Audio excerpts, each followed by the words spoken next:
Mga kapuso, nagbarikada muli ang mga residente ng Carmina Compound dyan po sa Kupang, Muntinlupa bilang paghahanda po ito sa posibleng demolisyon sa kanilang mga bahay. At para sa detalye, may report si Jay Sabale. Jay.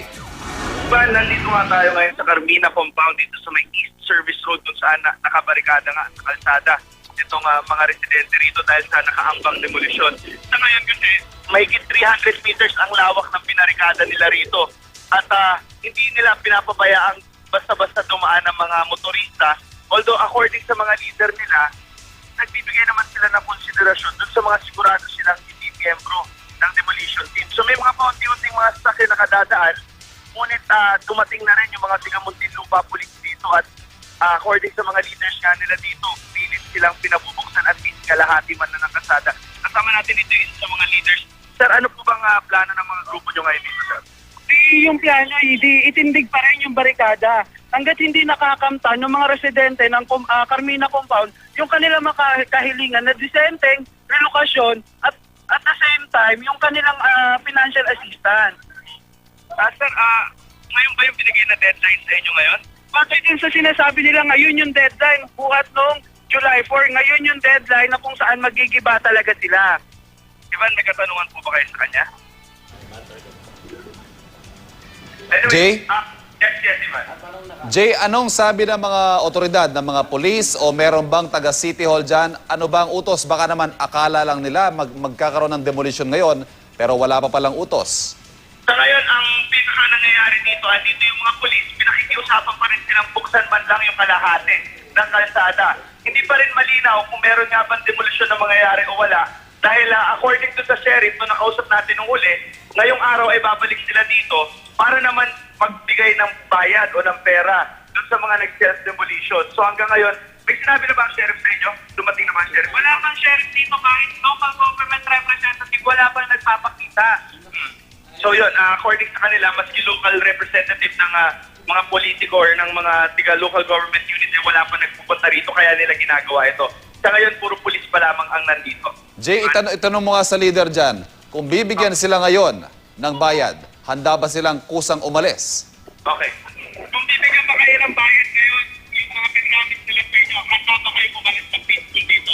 Hindi ganun yung gusto nung mga taga-residente ng Carmina Compound, hindi bayad kung hindi yung relokasyon at financial assistance, nakabatay dapat sa batas yung kanila ibibigay. So kung ibibigay nila yun, aalis kayo rito. Hindi pa ganun kasigurado kahit yung Carmina Compound, yung mga residente, hindi naman din sigurado na magbibigay yung local government. Kaya yung magiging desisyon namin ay babatay pa rin sa magiging desisyon ng mga HOA officer. So ang mangyayari dyan, Jay, hanggat hindi na tutupad yung kanilang mga demands, patuloy daw sila magbabarikada dyan at hindi sila aalis? Mukhang ganun na nga ang lalabas doon, Ivan. At yun nga, kasi gusto pa nila mag-convene ulit kung kasi gusto nila yung mismo nakasulat daw sa batas na dapat karapatan nila. Ngayon, kung ibibigay naman sa kanila yun, I'm sure papayag kayo. Kayo ba ma'am, papayag kayo umalis dito pag ibibigay sa inyo yung mga kailangan, ma'am? Kahit anong oras po, pwede po kaming umalis dito. Ang hinintay lang po namin, relokasyon at kunting finance assistance po. Kasi po, hindi kami magkakilos kung wala po kaming pang ano kasi katulad yan. Ilang araw na kami hindi makapagtrabaho. Ilang araw na po kang hindi nakapasok ang mga anak namin. Paano po kami makakilos ngayon? Nangangalaka lang po kami para makabili ng pagkain namin. Ano po Okay. ang inyong posisyon dito? Paritsu David po. Ako po ang dito, negotiator po. Ivan? Okay. Pakitanong kay Aling, ano yung pangalan niya, Jay? Ano ang huling napag-usapan nila ng kinatawan ng City Hall? Ano po ba ang huling na pag-usapan ninyo ng kinatawan ng City Hall, ma'am? Ang last week po, pinapapunta po kami sa munisipyo.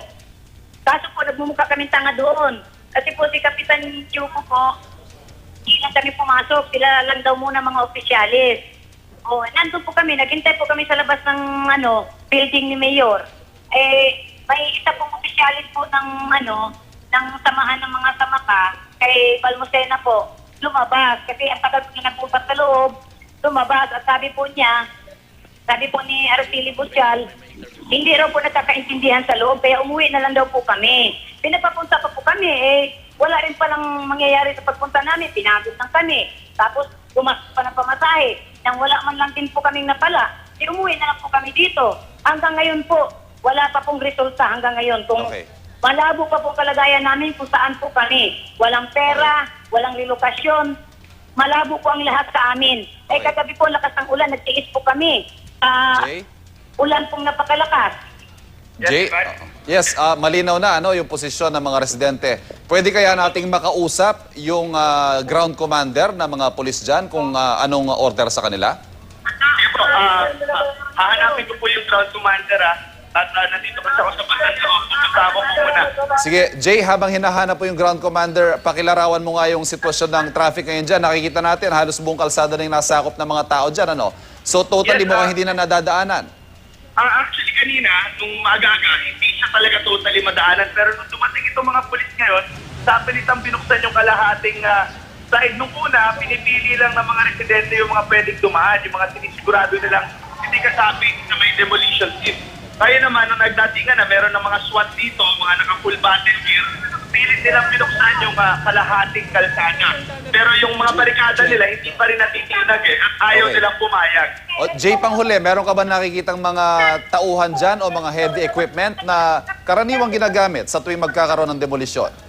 Sa ngayon, Ivan, wala pa naman ako nakikita any heavy equipment or indikasyon na meron ng demolition team dito. Ngunit na nakikita lang talaga natin dito, mga miyembro ng Muntinlupa City Police at mga naka-full battle gear ito. Ivan? Okay, pansamantala, Jay, magpapasalamat muna kami sa iyo. Balitaan mo kami sa latest dyan. Maraming salamat, Jay Sabale.